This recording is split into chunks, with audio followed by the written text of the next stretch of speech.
Hello and welcome to Do It Yourself CIO. My name is Seth Watson, and we're so happy to have you on today.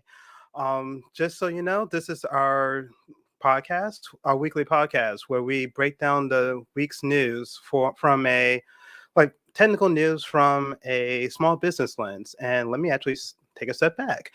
Do It Yourself CIO is actually a my apologies, coming from a code. But what we do is we help small businesses align their technical needs and a lot of their software, hardware, things like that, and make sure that their technical strategies align with their business strategies. Effectively, trying to become a technical resource or a CIO replacement for small businesses. Our weekly podcast is just one of the many ways we help do that by breaking down the week's news and in the technology world. So we are definitely new here. We launched this May. So if you find yourself in this podcast, definitely welcome. Visit our website at diycio.com for more information. But with a little bit more on that later on in the podcast. But with that, let's kind of get started. So from TechCrunch, and again, these are articles. All sources of this will be found either in the description or in, depending on whether you're looking at this from YouTube or LinkedIn. Sources for these will be made available after the podcast. But according to TechCrunch, revenue from Apple's App Store grew 71% in the last 2 years. So this is an interesting article, especially for our small businesses who are basically SaaS, who are basically app developers. Take this with a grain of salt. This is more along the lines of Apple actually commissioning a independent study to see how it benefits small businesses. So the last 2 years, as you know, the world has definitely changed. Again, we're still kind of dealing with a lot of pandemic side effects, but also like work from home, and that's a big thing. And we are definitely more connected with our computers and apps than we were even 5 years ago. So these numbers aren't that surprising. And the fact that Apple is like highlighting these numbers aren't surprising. But for those that are developers, those are developers and trying to make a name for themselves, Apple's App Store is still very much the biggest player in the industry. Should not go without any surprise, but at least these are numbers to help back that up. So again, this is found in TechCrunch, and it's actually worth a pretty good read if you are actually interested in it. So next off, 8fig fills in a C-suite. Like 8fig is a company that whose mission is actually similar to Do It Yourself CIO in the sense of trying to become a CFO or a chief finance officer for small businesses. They recently released a product that actually helps small businesses track a lot of their expenses, but also payrolls and things along those lines. This is also found in TechCrunch. Um, it's actually a pretty nifty tool if you want to go ahead and follow that. I'm not sure if it's out. It's not out to the public just yet. However, it's definitely something that is a need in the space. And the reason why we brought this up is that in a lot of ways, the heart behind this company is similar to ours. It's very much a trying to serve small businesses in ways, in their case, in finance and us in technology. When it comes to being a CIO or CTO, CTO, and depending on your frame of reference, a lot of there's a part of it that's very much commoditized. So everyone needs payroll, everyone needs to process money, everyone needs to have a point of sale system of some way, shape, or form. Um, but others gets more strategic. And so what we here at Do It Yourself CIO try to help out with is the more commoditized type, making sure that people are getting the best, like people are making the best decisions. People are actually keeping an eye on their costs. People are keeping an eye on what's available out there to help them get a competitive edge. Because especially when it comes to small business, they don't have to small businesses, they don't have a lot of time and resources to kind of keep up with the trends. So we're trying to help do that through reviews on our website and weekly articles just like this. So definitely check it out once you get a moment, but it's actually pretty good. Next up, we have next up next up we have social media for small business owners. So um Entrepreneur actually has a couple of sources, couple of articles that kind of caters to small businesses. A lot of this is like contributor fed, so not from Entrepreneur itself, but from good people that are actually just trying to lend a hand for small businesses. One of which being kind of like surprise, surprise, social media is good for small business owners. But one of the big things that they actually highlight that's actually a really good thing is the need for outsourcing this type of tech. So again, small businesses are usually focused on the key of their businesses, which is actually a really good thing. However, it there are companies that have entire teams, entire divisions dedicated to building a YouTube presence, a podcast presence, and so many other things. Small like social media is a big deal, and there's not a lot of and there's a lot of time and effort and cost that goes into even starting out. Now, the good part is a lot of this cost is starting to become like lesser and lesser, so that's a good thing. However, it's still a time suck, especially for a lot of small businesses. So definitely keep that in mind when you do this. So it's one of those things. Don't turn a blind eye to it, but if you can, like if you can, try to hire this out. Try to delegate this to someone like a friend of your business, whether if it's a family business, having your cousin or nephew kind of help out with YouTube videos or stuff like that may actually help. But also on a real note, if you can outsource stuff like this, definitely go for it. Definitely make sure that um, like research your companies, make sure that you're getting benefits out of this, make sure that you're comfortable with them.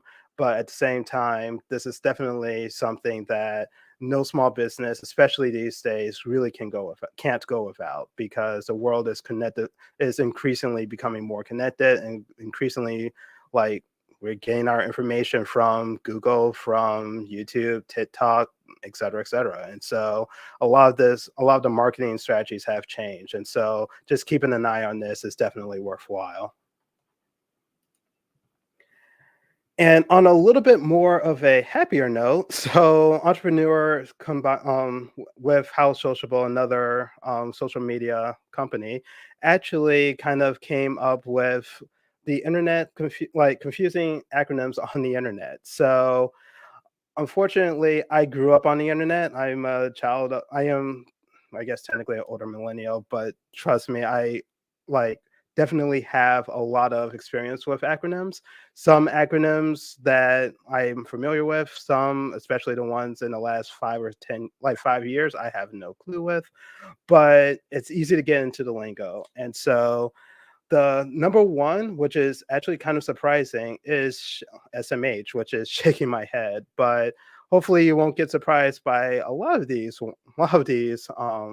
acronyms. But I mention this one just to kind of lighten your day a little bit, but also just to if you do frequent a lot of social media and a lot of digital type spheres, make sure understand that not everyone knows what we're talking about when we do TTYL or LA, like LOL or things like that. So it's a nice, fun, healthy reminder to just make sure that like, hey, like this is a new language that we're learning and it's kind of fun. We're all in this together. So yay. So One of the things that we do, especially in this podcast, is we kind of do something called Cyber Corner. So, what Cyber Corner actually is, this one I explain a little bit because it kind of gets into a little bit of background of myself. One second. Yeah, it's a little bit better. So, I'm an IT consultant, been one for like over 14 years. And over the last few years, my journey has definitely kind of came more in the cybersecurity realm, primarily for large businesses, Fortune 500 style companies, as well as some federal and government contracting. So one of the big gaps I've seen in the marketplace has been for small businesses. So these are articles that specifically have a bent towards small businesses because most of the tools that are out there cost millions of dollars and are definitely more tailored for companies with 500,000 employees. But when it comes to small businesses, we're talking about we're talking about small like employees, like one employee to five or 10. But we also, a lot of people are talking like a lot of this when it comes to cyber for small businesses, a lot of this overlaps with more personal protection. But as a small business, you are definitely a little bit more on the vulnerable side. Um, so definitely want to call this out on a weekly basis, but also try to help companies that are actually in need for some advice. So like this. Uh, So, according to Entrepreneur, cyber criminals are targeting software and actually employees. So, this is actually a good article. Again, Entrepreneur has a few articles from contributors, but this article actually highlights something very simple when it comes to cybersecurity. At the end of the day, it's about people. And for a lot of cybersecurity vulnerabilities that exist in the world, if you don't treat cyber seriously, then there will be gaps.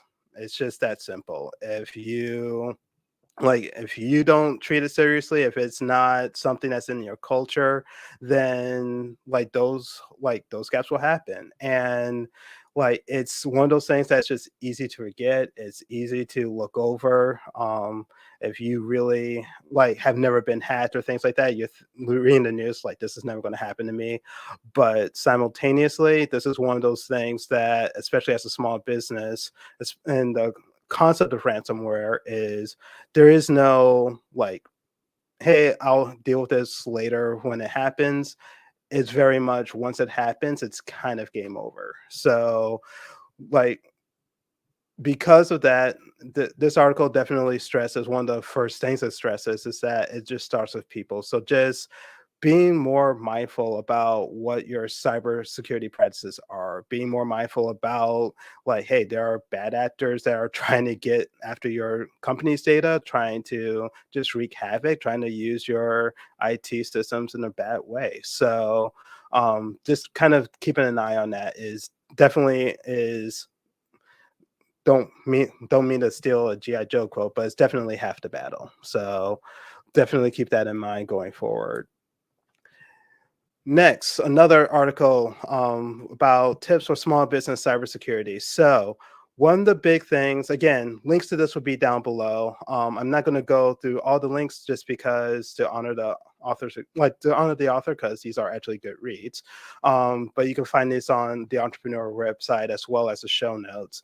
But one of the big things that they actually highlight is the concept of like it's effectively attack vectors. So to kind of put this in non-cyber realms and the non-cyber terms is kind of break it down to everyday language. Think of a house, and basically your attack vector is the doors and the windows and anywhere you can get inside a house.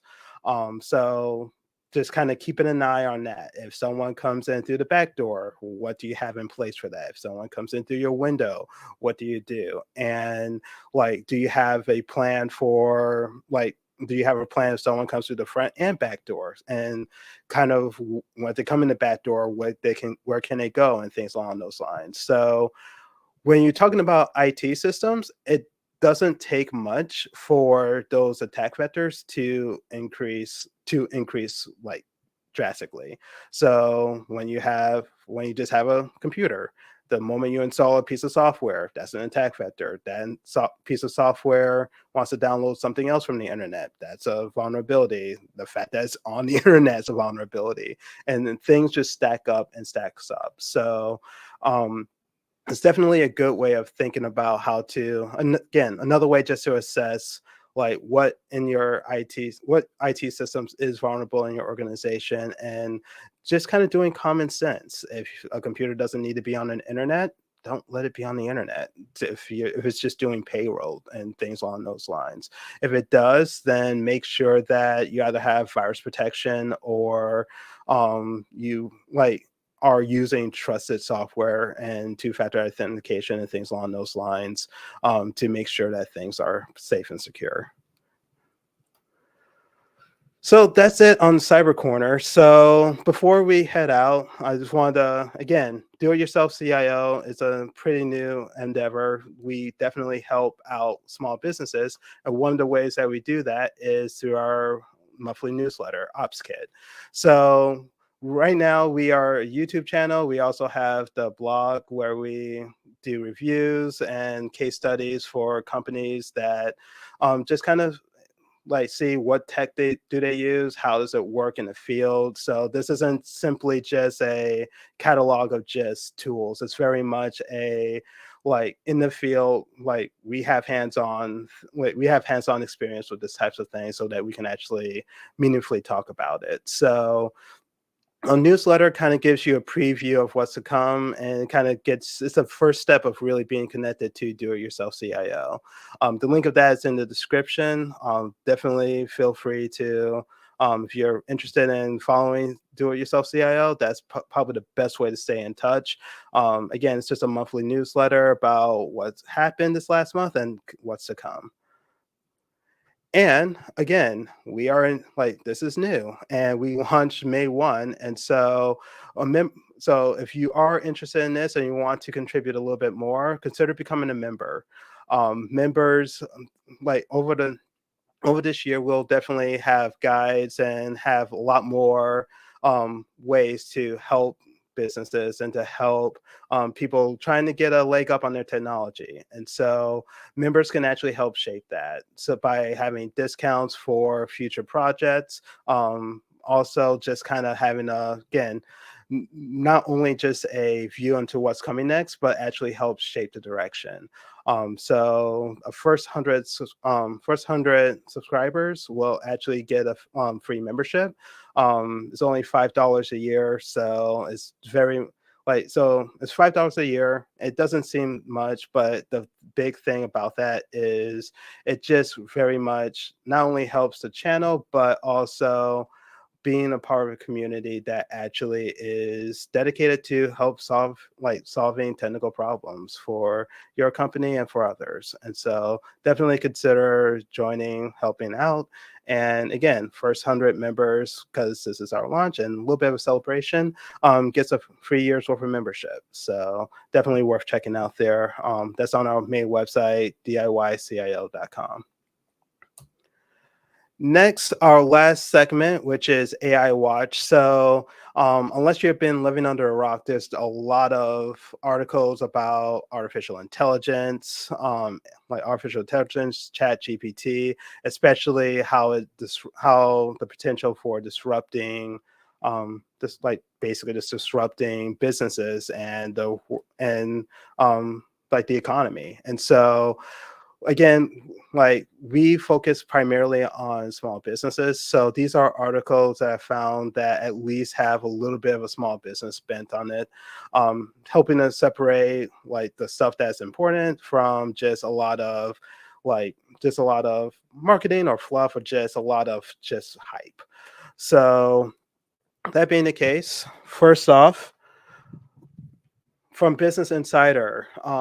They interviewed a IBM executive this last month, and basically the takeaway from a lot of his interview was managers that use AI will definitely have a leg up on managers who don't. This one's actually a pretty funny article because it actually shows an example of ways that managers have used artificial intelligence to help craft emails. So think of it, and this is again one if you're worried about AI and artificial intelligence kind of taking your job, may happen one day. It's not happening anytime yet because this article kind of shows one of the ways that, let's just say this, emails and the manager's role and kind of doing people development and kind of helping grow careers. AI is not really good at that, but they tend to be good at things like, well, I believe their example, which is really weird and kind of concerning, kind of dealing with sexual harassment or things that are very legal, where managers have to kind of deal with those very hard conversations, but also those that are very much like there's a legal script that managers really need to follow. And so dealing with things like that, AI is perfect with because there's only so much managers can really do. Also, they're really good at customer service. So things where there are scripts involved and a known pathway from getting to A to B, AI is really good at that. And so you can actually service a lot more customers and a lot more, do a lot more things like utilizing AI as opposed to kind of getting your hands dirty with that. So again, pros and cons at the end of the day, artificial intelligence is still a tool, but it is something that's growing pretty fast. And lastly, Steve Wozniak, Apple's co-founder, actually talks to the BBC about some of the effects that AI has. And this one's actually, I even tried to like think about should this go into cyber or here, but brought up a lot of good points just about AI is going to make it really hard to spot bad actors. If you like, again, it's very easy to look legitimate with things like ChatGPT. It's very easy to like look at a piece of art and these days for especially digital art, and you don't know if it's written like creative from a human or a person. And it because of things like that, and it's just gonna things are just gonna stack and stack and stack that like it's going to be hard to know whether or not what you're looking at is generated by an AI or by a real person. And the thing is, if you are talking about bad actors, congratulations, they're not going to tell you. And well, the usual spelling errors from your Nigerian prince is going to help on this one. So again, there's a lot to unpack when it comes to AI, and like from do-it-yourself CIO will help unpack that from a small business perspective. But as a whole, this is one of those things that just kind of keep an eye out from a business perspective. Make sure that it makes sense for your business, and as a whole, you'll be fine. So, so that's it for this week. Thanks again for joining me. Have a great weekend. And on a bit of an aside, again, this is a holiday weekend for all the mothers out there. Happy Mother's Day. If you have for Happy Mother's Day, this is definitely a special one in my family because I have a newborn. He was born in January. So this is my wife's first Mother's Day. So a special Happy Mother's Day to her. I love her, and definitely this effort, like our family our family would definitely fall apart without her. So again, happy Mother's Day. Wish all the women and mothers in your lives happy Mother's Day, and have a great weekend. This is F Watson. Take care.